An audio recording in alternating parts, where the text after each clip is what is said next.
Hello, everyone. How are you doing? Welcome, welcome. I think I am live. My name is Julia, and I am your trusted travel expert, helping you find that je ne sais quoi wherever you are in the world. Um, my newsletter this past week, I did talk about why I felt travel was so important and why travel can be so impactful, because it really does change you and change your outlook, and it can change your outlook on life and diversity and differences and all of that. So that's what I talked about in my last week's newsletter. If you don't subscribe and want to subscribe, just shoot me a note, or you can subscribe on my website, www.traveljuliasway.com. But so this is, I want to continue that conversation, and I probably will more in depth next week. But the other reason why travel is so important is that not only because it changes you, but also because it can beneficially impact the communities that you visit, right? If you travel appropriately and you are trying to use local suppliers, stay at hotels that are maybe not giant Western chain hotels, but there are locally owned boutique hotels. You're obviously going to go to locally owned restaurants usually. Um, the guides and drivers and stuff that are driving you around that you're using, they're all local. So everything that you do when you travel contributes to the local economy, which is one of the reasons why this whole COVID-19 thing has been so difficult, is because there's so many little local, communities that benefit so much or depend so much on tourism dollars, that are really, really struggling, and maybe for a while, because, while things are starting to open up all over the world, it's not like it went away. So we have to remember our three W's, right?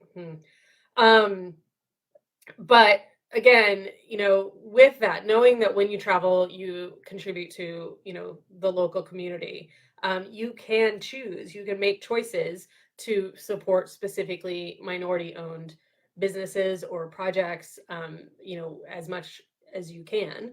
In some cases that's sort of already systematically set up. Like, I know G Adventures is one of my favorite companies, and I've talked about them a lot. And they have a lot of philanthropy and really great experiential things already built into their trips. Like, one of my favorite stories, in Delhi, they have two different projects that I just think are genius. One of which takes street kids, I think orphans, or kids that are growing up on the street, and retrains them as tour guides. And so, like, your morning walking tour of Delhi that you get on, day one, whatever, after you arrive into India, is a, walking tour with a former street kid. So that's obviously going to be super interesting, with incredible insight into the city that you wouldn't otherwise get. But their other one that I really love that brought tears to my eyes is they take women who, I forget if they've all been kicked out of their families, or maybe assaulted, or where they find the women, where they recruit the women. But they take women, teach them how to drive, buy them a car, and then those ladies are your airport transfer drivers. So they are waiting for you when you exit customs with your bags. They help you, take you to the car, drive you into the city to your hotel. And that's those are two programs that G Adventure supports. And so if you book a trip with G Adventures, you're supporting projects like that. And so those are, that's one example, or one company, one example of it, where this is sort of institutionalized already in their ethos. But another way is you can, like I said, choose to support kind of minority run projects or owned businesses or that sort of thing.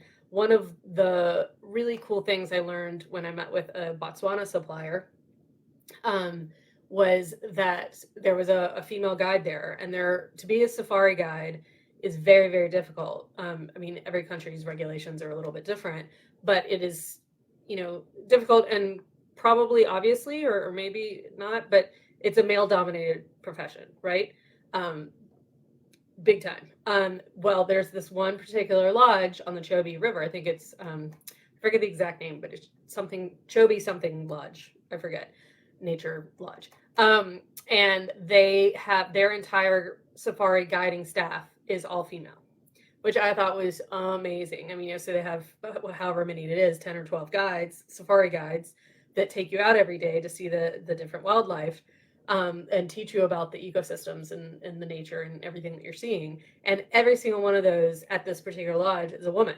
And so I know the next trip I plan to Botswana, I will try and, either place my clients there, or I'll try and go visit to that particular lodge. So that's another reason why travel is so super duper important for the world, and for these inequality issues that we're addressing so strongly right now in the US, thankfully. If you have any questions, let me know. Otherwise, I will talk to you next week, and I hope you all have a wonderful week. Thanks for watching. Bye.